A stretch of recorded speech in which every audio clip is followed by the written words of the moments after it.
The crossroads of AI. We are living through the most rapid technological revolution in human history. Every day, headlines promise that artificial intelligence will rewrite the rules of society. But as the public tries to keep pace, a critical division is beginning to emerge. Artificial intelligence is not a singular force moving in one direction.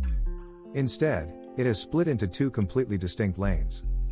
One lane represents individual liberation, giving everyday people unprecedented leverage. The other lane represents systemic control, turning everyday citizens into subjects of continuous observation. As this technology remains largely unregulated, we find ourselves at a dangerous crossroads. To navigate the future, we must look closely at where these two paths are heading. And more importantly, we must decide who actually owns the data that fuels them. Lane 1, the voluntary tool. The first lane is the path of efficiency, productivity, and human empowerment. This lane consists of tools that you actively and voluntarily choose to bring into your life. Think of software that summarizes complex legal documents or drafts property listings for real estate. Think of platforms that help authors brainstorm outlines or allow creators to edit video through simple text. In this lane, the AI serves as an extension of human capability. It acts as a digital co-pilot, handling the tedious, mechanical work so you can focus on creativity.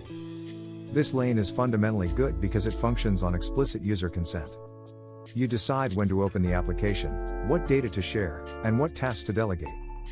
The economic output belongs to you, and the time saved goes directly back into your life. It is a decentralized model where technology serves the individual, making the average person more powerful than ever before. Lane 2, the involuntary. But then we turn to the second lane, the dark path of involuntary mass surveillance. This lane does not care about your consent, and you cannot simply click to close it. It is built into the infrastructure around us, watching us move through physical spaces every single day. Consider the unchecked expansion of automated license plate reading systems, like flock cameras, mounted on public intersections. Consider the biometric facial recognition scanners quietly deployed at major airport security gates. In this lane, your physical movements, your habits, and your unique facial features are constantly being scanned. The public is told that these measures are entirely for public safety and convenience. Yet, nobody can tell you exactly where this biometric data is being stored, who has access to it, or how long it is kept. There is no opt-out box to check when you walk down a public street or board a flight.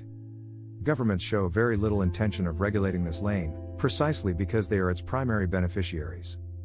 The monetization of you, biometrics as property. To understand how dangerous this surveillance lane is, we have to look at how AI models are built.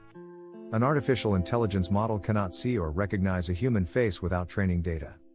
It requires billions of real, human data points to learn how to identify biometrics at scale.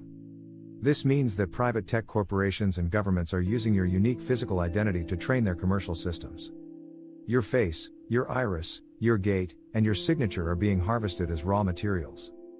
But your biometric data does not belong to a tech company, and it does not belong to the state. Your physical identity is your absolute private property.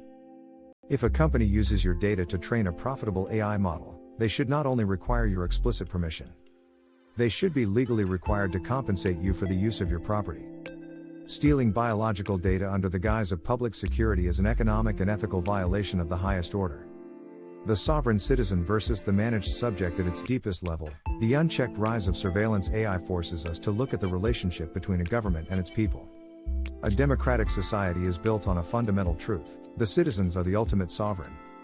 The government exists to serve the people, holding power only through the continuous consent of the governed. But mass surveillance technology flips this relationship on its head.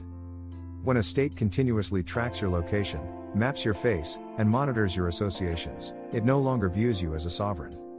It treats you as a managed subject, a piece of inventory to be cataloged, watched, and kept under control. This is the subtle shift from a free society to a soft authoritarian state.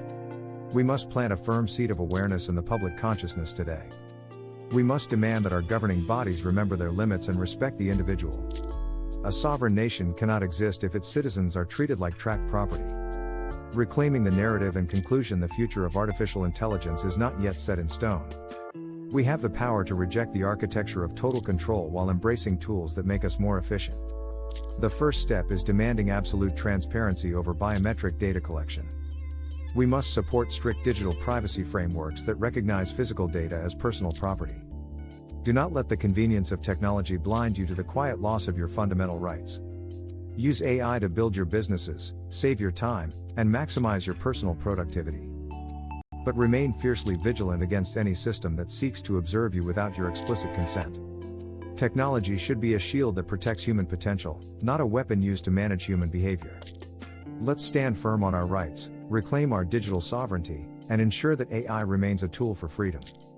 Thank you for watching, and remember to keep your co-pilot working for you, not watching you.